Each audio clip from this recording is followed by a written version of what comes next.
अतः कौन चत्वारिंशो अध्याय 29वां अध्याय। व्यास जी बोले, हे महाप्राग भद्रकाली के वचन को सुनकर शिव जी ने क्या कहा और क्या किया उसे आप सतत्वतः कहिए, मुझे सुनने की बड़ी उत्सुकता है। सनत कुमार बोले, काली के द्वारा कहे गए वचन को सुनकर मां लीला करने वाली कल्याणकारी परमेश्वर शंभु उन काली को आश्वस्त करते हुए हंसने लगे। तत्व ज्ञान विशारद शिव जी आकाशवाणी को सुनकर अपने गढ़ों को साथ लेकर स्वयं युद्ध स्थल में गए।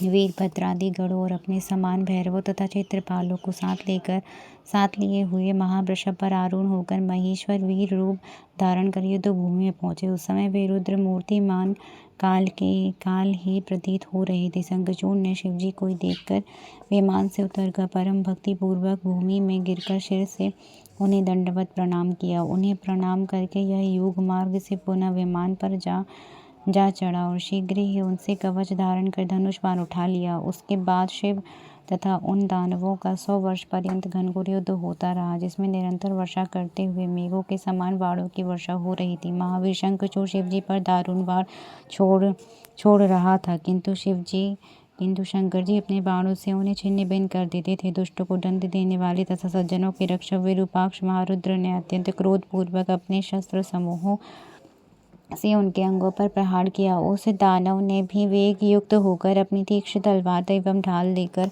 शिवजी के श्रेष्ठ वाहन वृषभ के सिर पर प्रहार किया। वृषभ पर प्रहार किए जाने पर शंकर जी ने तीक्ष्ण धार वाली छुरी से लीलापूर्वक शीघ्र ही उसके खड्ग एवं अति उज्ज्वल ढाल को काट दिया। तब ढाल के कट जाने पर उस दानव ने शक्ति चलाई, किंतु शिवजी ने अपने बाण से सामने आई हुई उस शक्ति के 2 टुकड़े कर दिए। तब क्रोध से व्याकुल हुए दानव शंखचूड़ ने चक्र से प्रहार किया, किंतु शिवजी ने सहसा अपनी मुष्टि के प्रहार से उसे भी चूर्ण कर दिया। इसके बाद उसने शिवजी पर बड़ी बेग से गदा से प्रहार किया, किंतु शिवजी ने उसे छिन्न भिन्न करके भस्म कर दिया। तब क्रोध से व्याकुल दानवेश्वर शंखचूड़ हाथ में परशु लेकर वेग से शिवजी की ओर दौड़ा। शंकर ने बड़ी शीघ्रता से लीलापूर्वक अपने बाण समूहों से हाथ में परशु लिए हुए उस असुर को आहत कर पृथ्वी पर गिरा दिया। तत्पश्चात थोड़ी ही देर में वह सचेत हो रथ पर आरूढ़ होकर दिव्य आयुध एवं बाण धारण कर समस्त आकाश मंडल को व्याप्त कर शोभित होने लगा।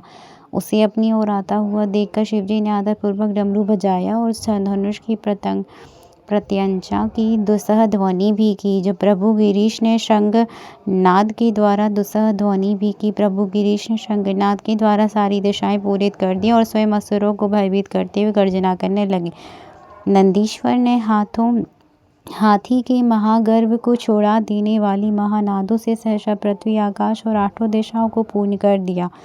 महाकाल ने बड़ी तेजी से दौड़कर अपने दोनों हाथों को पृथ्वी और आकाश पर पटक दिया, जिससे पहले के शब्द तिरोहित हो गए। इसी प्रकार उस महायुद्ध में क्षेत्रपाल ने अशुभ सूचक अट्टहास किया तथा भैरव ने भी नाद किया। युद्ध स्थल में महान कोलाहल होने लगा और गढ़ों के मध्य में चारों ओर सिंह गर्जना होने लगी। उस भयानक एवं कर्कश शब्द से सभी दानव व्याकुल हो उठे। महाबलवान दानवेंद्र उसे सुनकर अत्यंत क्रुद्ध हो उठा। जब शिवजी ने कहा, रे दुष्ट, खड़ा रह, उसी समय देवताओं एवं गणों ने भी शीघ्र जय जयकार की। इसके बाद महाप्रतापी दंभपुत्र ने आकर ज्वाला माला के समान अत्यंत भीषण शक्ति शिवजी पर चलाई। क्षेत्रपाल ने अग्नि ज्वाला के समान आती हुई उस शक्ति को बड़ी शीघ्रता से युद्ध में आगे बढ़कर अपने मुख से उत्पन्न उल्का से नष्ट कर दिया। उसके अनंतर पुनः शिवजी एवं उस दानव का महाभयंकर युद्ध होने लगा, जिससे पर्वत, समुद्र और जलाशयों के सहित पृथ्वी एवं भूलोक कंपित हो उठे। दंभपुत्र शंखचूड़ के द्वारा छोड़े गए सैकड़ों हजारों बाणों को शिवजी ने अपने उग्र बाणों से छिन्न भिन्न कर रहे थे और शिवजी के द्वारा छोड़े गए सैकड़ों हजारों बाणों को भी वह भी अपने उग्र बाणों से छिन्न भिन्न कर देता था। तब शिवजी ने अत्यधिक क्रोधित हो अपने त्रिशूल से दानव पर प्रहार किया। उसके प्रहार को सहने में असमर्थ वह मूर्छित होकर पृथ्वी पर गिर पड़ा। इसके बाद क्षण मात्र में ही चेतना प्राप्त कर वह असुर धनुष लेकर बाणों से शिवजी पर प्रहार करने लगा। उस प्रतापी दानवराज शंखचूड़ ने 10,000 भुजाओं का निर्माण कर 10,000 चक्रों से शंकर जी को ढक दिया। तदंतर कठिन दुर्गति के नाश करता दुर्गापति शंकर जी ने कुपित होकर अपने श्रेष्ठ बाणों से शीघ्र ही उस चक्र को काट दिया। तब बहुत सारी सेना से घिरा हुआ वह दानव बड़े वेग से सहसा गदा उठाकर शंकर जी को मारने के लिए दौड़ा। दुष्टों के गर्व को नष्ट करने वाले शिवजी ने क्रुद्ध होकर तीक्ष्ण धार वाली तलवार से शीघ्र ही उसकी गदा भी काट दी। तब अपनी गदा के छिन्न भिन्न हो जाने पर उस दानव को बड़ा क्रोध उत्पन्न हुआ और उस तेजस्वी ने शत्रुओं के लिए असरह अपना प्रज्वलित त्रिशूल धारण किया। शिवजी ने हाथ में त्रिशूल लेकर आते हुए सुदर्शन धनुजेश्वर के हृदय में बड़ी बेग से अपने त्रिशूल से प्रहार किया। तब त्रिशूल से वेदीन शंखचूड़ के हृदय से एक पराक्रमी श्रेष्ठ पुरुष निकला और खड़े रहो इस प्रकार कहने लगा। उसके निकलते ही शिवजी ने हंसकर शीघ्र अपनी खड्ग से उसके शब्द करने वाले भयंकर सिर को काट दिया, जिससे वह पृथ्वी पर गिर पड़ा।